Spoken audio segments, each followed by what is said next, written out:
Shalom. This message is to my pastor. I'm going to have series of them because I only could get about 5 minutes on this phone. Well, this is to my pastor. He says, the words you preach is not of a dead God. The words you preach is of a God that is surely alive. The words you preach is of a God that is surely alive. He says, the Bibles may pass away. This earth, everything on this earth will pass away, but my word will never pass away. He says, he is trying to speak to you, but you are asleep. He says, I did not say to you to show favoritism, but to show love. If we get off track, we have to pray to him to get back on track. He says, don't rely on man by what you hear, but rely on him. If you want to hear his voice, all you got to do is say it. Matthew 24:30 to 32 does not say that he will call out with a loud command. And I'm just going to give it to you plainly. It says heavens, not earth, that he will gather his children. 1 Thessalonians 4:16-17 says the earth. But Matthew 24 says the heavens. The heavens is not here on earth.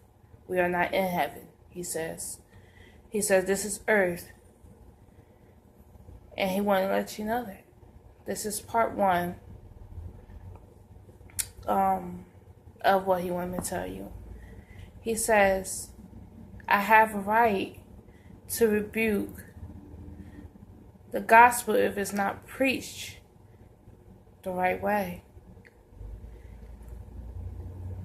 Like Paul said, we want to have one gospel and one gospel only. But Yah says there's many people that gets it wrong. I know a lot of people that will compare Matthew 24. A lot of people. I've seen it 1,000 times. Even on YouTube, they get Matthew 24:30, 32 mixed up with 1 Thessalonians 4. But he says there's millions of contradictions in those 2 verses. He said just the 2 verses alone.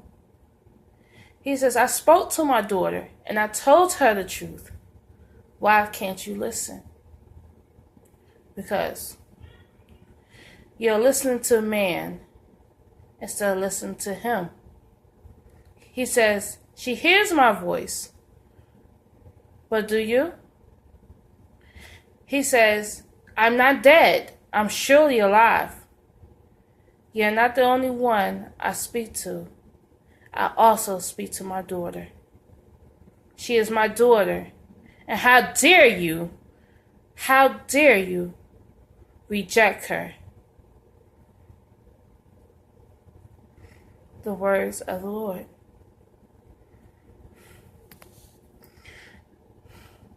As many of you know, those are not my words. Those are his. Pastor, in part 2, I'm going to tell you what happened on Monday. Behind closed doors, you did not see what he told me. But it also opened my eyes.